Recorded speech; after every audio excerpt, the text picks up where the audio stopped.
Chapter 10 Mr. Marvel's Visit to Iping. After the first gusty panic had spent itself, Iping became argumentative. Skepticism suddenly reared its head. Rather nervous skepticism, not at all assured of its back, but skepticism nevertheless. It is so much easier to not believe in an invisible man, and those who had actually seen him dissolved into air, or felt the strength of his arm, could be counted on fingers of two hands.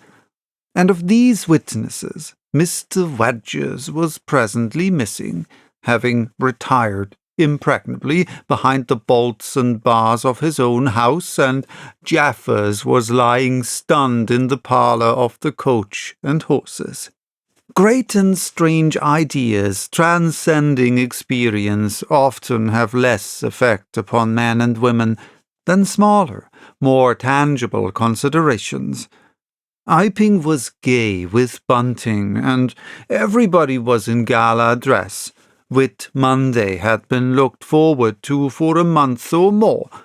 By the afternoon, even those who believed in the unseen were beginning to resume their little amusements in a tentative fashion, on the supposition that he had quite gone away, and with the skeptics he was already a jest. But people, skeptics and believers alike, were remarkably sociable all that day. Haysman's Meadow was gay with a tent in which Mrs. Bunting and other ladies were preparing tea, while without the Sunday school children ran races and played games under the noisy guidance of the curate and the Misses Cuss and Sackbut. No doubt there was a slight uneasiness in the air, but people for the most part had the sense to conceal whatever imaginative qualms they experienced.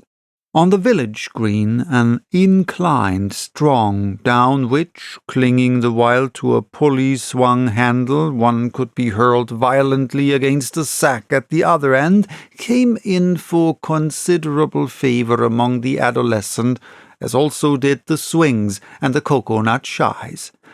There was also promenading, and the steam organ attached to the swings filled the air with a pungent flavour of oil and with equally pungent music. Members of the club who had attended church in the morning were splendid in badges of pink and green, and some of the gayer-minded had also adorned their bowlers' hats with brilliant-coloured flavours of ribbon. Old Fletcher, whose conceptions of holiday-making were severe, was visible through the jasmine about his window or through the open door, whichever way you choose to look, poised delicately on a plank supported on two chairs and whitewashing the ceiling of his front room. About 4 o'clock, a stranger entered the village from the direction of the Downs. He was a short, stout person in an extraordinarily shabby top hat, and he appeared to be very much out of breath. His cheeks were alternately limp and tightly puffed. His mottled face was apprehensive, and he moved with a sort of reluctant alacrity. He turned the corner by the church and directed his way to the coach and horses. Among others, old Fletcher remembered seeing him, and indeed the old gentleman was so struck by his peculiar agitation that he inadvertently allowed a quantity of wash to run down the brush into the sleeve of his coat while regarding him. This stranger, to the perceptions of the proprietor of the cocoa-nut shy, appeared to be talking to himself, and Mr. Huckster remarked the same thing. He stopped at the foot of the coach and horses steps, and, according to Mr. Huxter, appeared to undergo a severe internal struggle before he could induce himself to enter the house. Finally, he marched up the steps, and was seen by Mr. Huxter to turn to the left and open the door of the parlour. Mr. Huxter heard voices from within the room and from the bar, apprising the man of his error. "That room's private," said Hall, and the stranger shut the door clumsily and went into the bar. In the course of a few minutes he reappeared, wiping his lips with the back of his hand with an air of quiet satisfaction that somehow impressed Mr. Huxter as assumed. He stood looking about him for some moments, and then Mr. Huxter saw him walk in an oddly furtive manner towards the gates of the yard upon which the parlour window opened. The stranger, after some hesitation, leant against one of the gate-posts, produced a short clay pipe, and prepared to fill it.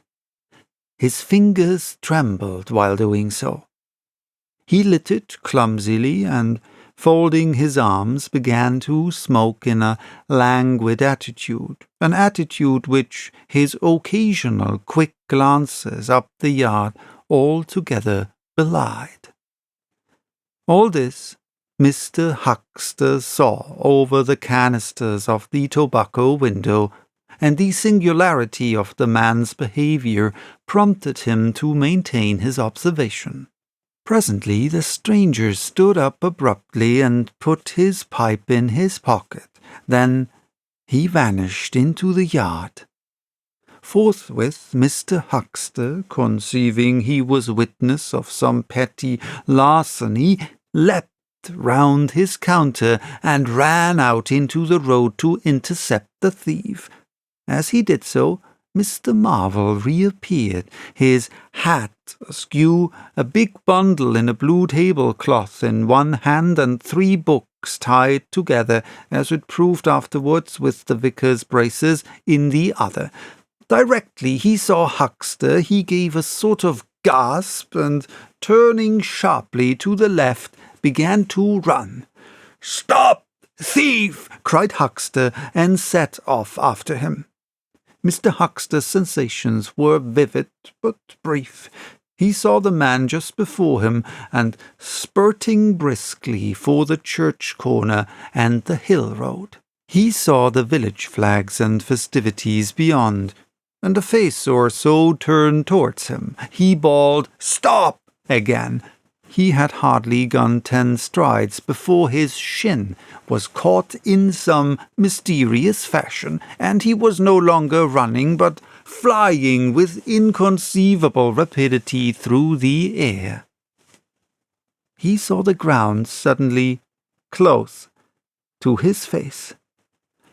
The world seemed to splash into a million whirling specks of light, and subsequent proceedings interested him no more.